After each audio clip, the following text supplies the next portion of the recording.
Hello everyone, we're back. This is the storytelling time of KinhComic. Thank you for being here with us again for a new The Rise of Pan video. Last time, did you remember the power of the blue flame from the doctor that destroyed the small pans entirely? But this is no time to relax because the giant pan just showed up from nowhere in the ground.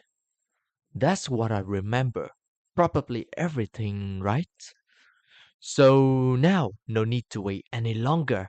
You must be so excited to see what's next. Let's find out what Kin is. The pan rushes over and immediately slams into the tree trunk, making deafening sounds. The tree affected by the pan trembled, and the whole group above can't help but be afraid. Is it the pan lord?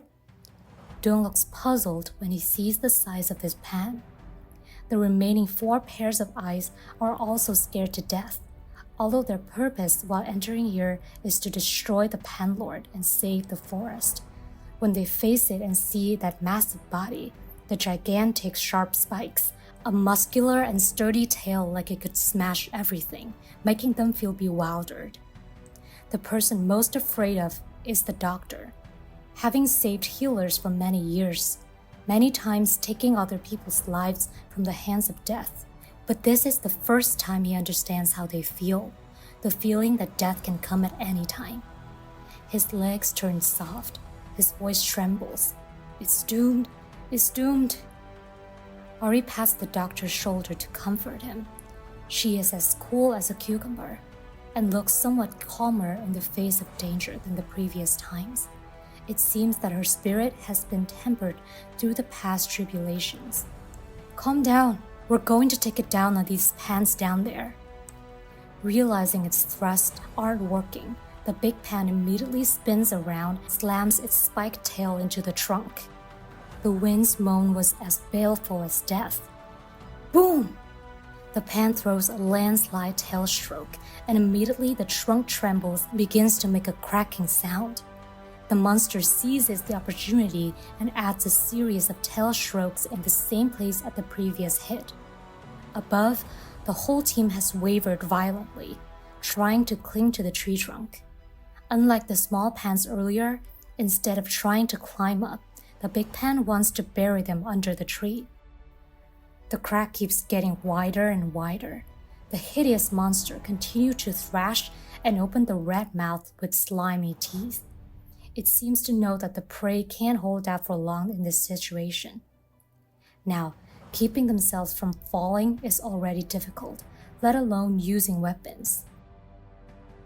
At that moment, Ari, Nick, Rin all felt that they had become useless.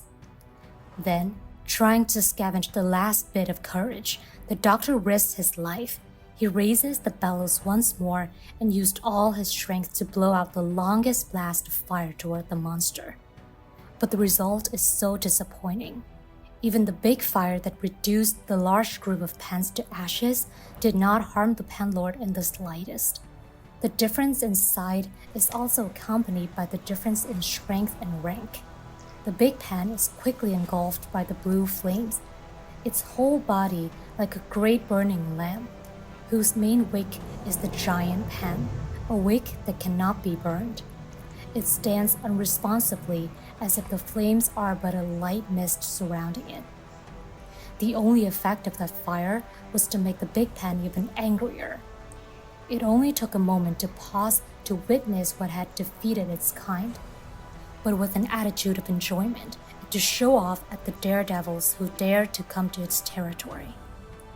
A few seconds later, the pan begins to repeat back its actions. Notice that Rin immediately reminds everyone, "Watch out!" The whole tree begins to shake violently. The people on the tree like sitting on a broken boat in a storm, causing the group who are in the high position to cling even more tightly to the branches to save their lives. The monster throws an indignant gaze upward, widens its red mouth full of sharp teeth, and continues to thrash its hard, steel-like tail at the tree trunk non-stop. After a couple minutes, The blue flame cools down and then dies out, and the hindering visual barrier completely disappeared, immediately followed by a series of ear-splitting growls. The surrounding air arose a strong smell of keratin, which was the scorched smell of the burning monster's scale layers. Ari instantly shudders a moment. She immediately understands that compared to the small pans in the forest yesterday, today's giant pan is far beyond her prediction. As soon as the big pan stops for a moment, Ari doesn't miss the chance. She immediately sits up straight, boldly shooting a barrage of magic arrows at the big pan. Even though being attacked by magic arrows, the armor-like thick scales covering the pan's body still remain. Without a flinch, Ari narrows her eyes to shoot more accurately. This time she aims for the head, which she considers Pan's weakness. A rain of arrows madly flying down. But it seems that, instead of damaging the monster, Ari's attacks only make the big-sized pan go through the roof. It hisses more madly and slams its tail in all directions, causing the arrows that strike in broke in half totally. Then the monster shrinks back and immediately arches its body. Scales raise up and point to Ari while emitting a menacing growl. Everyone is in a cold sweat, and clothes are attached to the skin. The monster takes a few breaths to regain its momentum, and then resumes its attack. This time, Pan is more cunning than before. It delivers a powerful blow to the cracked tree trunk. The old, stubborn tree finally gives in and falls to one side.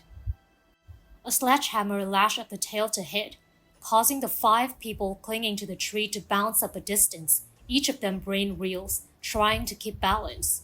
Next, the tree trunk, which is already tattered, is leaning more and more.